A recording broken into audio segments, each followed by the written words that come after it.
All right, we're here today at a product you know I absolutely have and I absolutely love, the RABACONDA street tire changer. Today is going to be the first chance to head over there and take a look at the dirt bike tire changer. I am interested in looking at one. I don't think since I own the street one I would ever need it, but I do want to see what the product looks like.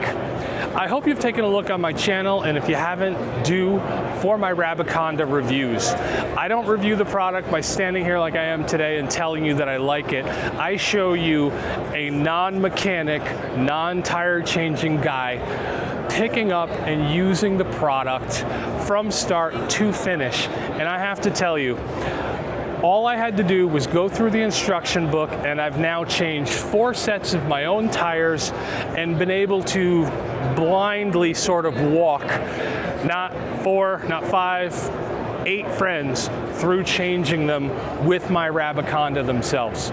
If you have an opportunity to get your hands on one of these, borrow someone else's, show up at a show, or just order one, it's a product I do highly recommend if you find yourself changing your own tires. I went from having to pull my wheels to save money, haul them someplace, get them changed, and I just do them on my own. Now, if I'm going on a road trip, I know that I'm going to have to put the miles. I can pull my AX41s with my RABACONDA, save that rubber, put the METOS back on, ride 2,000 miles there, ride 2,000 miles back, and then put my AX41 soft rubber back on. And I simply never did that before because I had to pay to do it. Now with the RABACONDA, I just change it, saving my rubber. Thanks. I had a chance yesterday to talk to Jackson from RABACONDA. Jackson does a lot of their media, and I certainly recommend you do reach out to him if you're interested in knowing anything about the product. Absolutely fantastic. And of course, Kyle Bradshaw, if you have any questions on RABACONDA, he's a big supporter, and like myself, he just doesn't tell you it's a good product. He shows you not only how he changes tires with it, and nobody knows tires like Kyle. Kyle has the staff of Bradshaw Inc., none of which are taller than this. He has them change his tires, which I'm not sure if that's ethical, but he does it because you don't need to be strong to use a RABACONDA. Some of us are getting a little bit older. We're not as strong as we used to be. You can use a RABACONDA to change your tires. But what I'm over here for is I've never seen the dirt bike tire changer in person. I really like how it's vertical. Looks like it packs up into the same case that mine does. I think I mentioned earlier that I've had like 8 friends change their tires with my RABACONDA. My RABACONDA has been from upstate New York to Custer, South Dakota, changing tires. And the fact that you can pack everything down into one small little bag really helps with that. Now, if you've ever changed a tire before, you're going to know that the smaller the tire, the harder it is to brake and seat it. Take a look at this.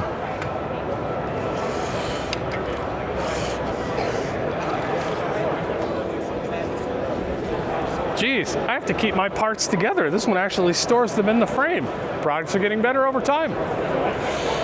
All right, I'm very grateful to have a RABACONDA, and it's great that they're here. It was nice to meet with some of the guys, and it was nice to actually take a look at the products I don't own.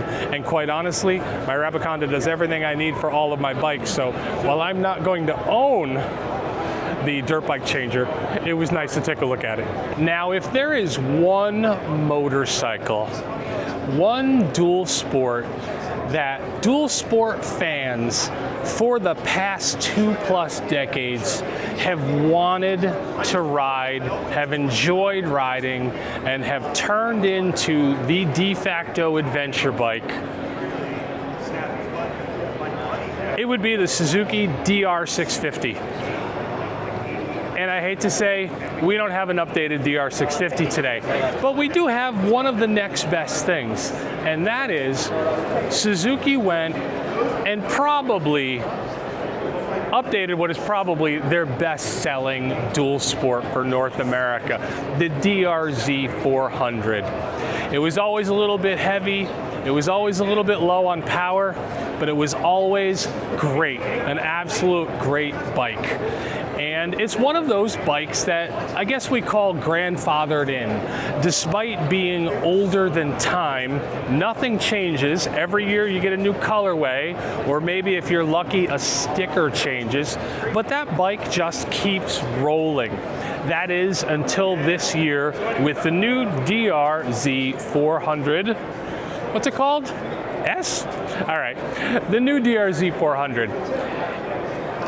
It looks like a DRZ 400. That's awesome. However, we now have fuel injection, which is one of the 3 things people have asked for. A lot of folks put an aftermarket dash on because the dash on the DRZ is notoriously horrendous, and a lot of people put more things on them. But what you couldn't change was the fact that it was a carbureted bike, and the age of carbureted bikes, for the most part, is over. So this year, the DRZ 400 has a new dash, and it has electronic fuel injection. But what's that third thing people could be asking for? What could turn Suzuki's best-selling dual sport into more than a dual sport?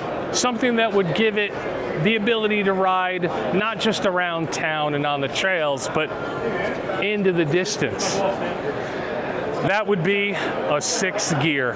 And unfortunately, this pretty bike does not have a 6th gear.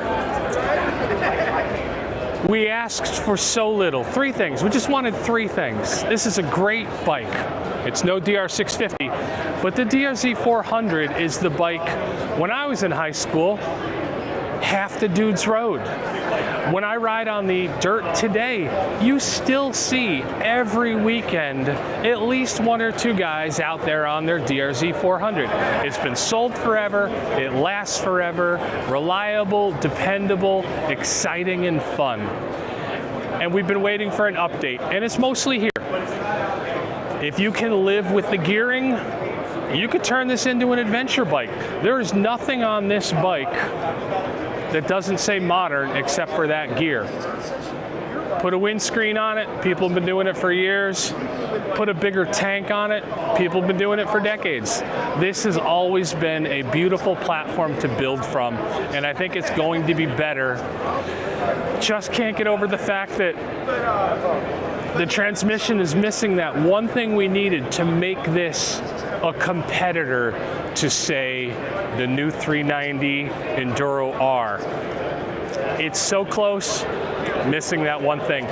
But I do think for the enthusiasts, the guys that have been riding the DRZ 400, they came out with a new bike for you. Fantastic.